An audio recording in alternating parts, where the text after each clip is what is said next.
Assalamualaikum warahmatullahi wabarakatuh.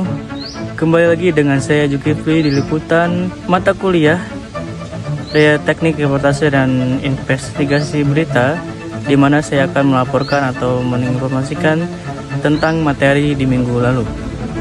Pada pekan kedua perkuliahan mata kuliah Teknik Reportase dan Investigasi Berita, Padi menjelaskan tentang apa itu berita. Berita merupakan suatu laporan cerita dari sebuah kejadian penting yang bisa menarik perhatian umum. Jenis-jenis berita. Pertama ada straight news, ada in-depth news, short news, dan feature news. Dalam berita mengandung beberapa nilai.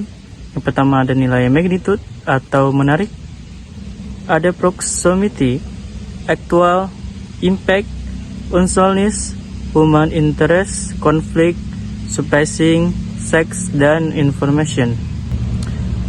Syarat-syarat yang dibutuhkan untuk memenuhi suatu informasi menjadi berita ada aktual, faktual, penting, menarik, dan seimbang. Adapun media yang bisa digunakan untuk memberitakan informasi ada media cetak, media cyber, dan media elektronik. Dalam sebuah berita, tentu ada namanya isu atau suatu masalah. Isu adalah suatu masalah dan belum terpecahkan yang siap diambil keputusannya. Yang dimaksud dengan fakta adalah suatu hasil pengamatan yang objektif, real atau nyata, dan dapat dilakukan verifikasi oleh siapapun. Dalam proses berita, dalam mencari informasi, ada cara-cara untuk bisa mendapatkan suatu informasi. Dan cara diantaranya melalui wawancara, melalui foto, dan tulisan.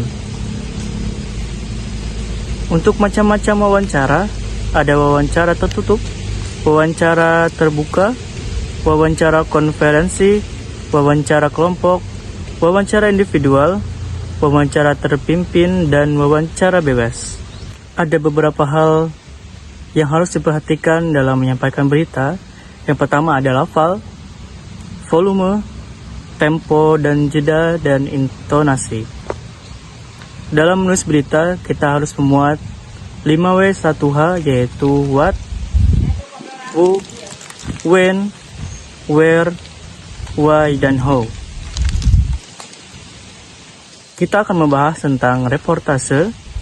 Reportase dapat diartikan sebagai proses pengumpulan data yang digunakan untuk penulisan atau pembuatan karya jurnalistik. Objek pengumpulan data tersebut dapat berupa manusia, makhluk hidup selain manusia, buku-buku, tempat bersejarah, dan sebagainya. Suatu reportase disebut sebagai wawancara jika objeknya adalah manusia. Reportase juga bisa disebut dengan paparan atau pemberitaan, berkaitan erat dengan suatu kasus atau kejadian atau peristiwa yang terjadi, sedang terjadi, atau akan terjadi. Media penyampaian bisa berupa media cetak seperti koran, majalah, dan lain-lain, ataupun media elektronik seperti televisi, radio, dan lain-lain. Dalam kegiatan reportase ada 3 tahapan, yaitu praproduksi, produksi, dan pasca produksi.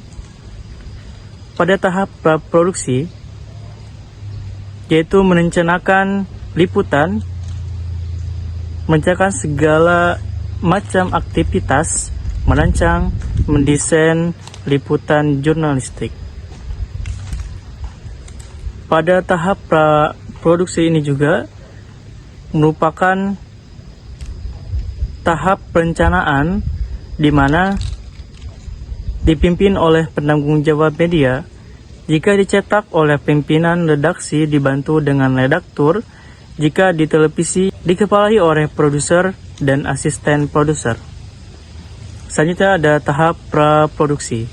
Tahap praproduksi ini bertujuan untuk menghasilkan liputan yang berkualitas koordinasi kebijakan redaksional, memberikan arahan atau guidelines. Di tahap praproduksi juga bertujuan untuk menghasilkan liputan yang berkualitas, koordinasi kebijakan redaksi, dan memberikan arahan. Pada tahap praproduksi itu harus ada yang namanya riset, di mana riset adalah suatu proses pengumpulan, menganalisis, dan menerjemahkan informasi atau data secara sistematis. Sekian berita yang bisa saya sampaikan. Kembali lagi di liputan selanjutnya.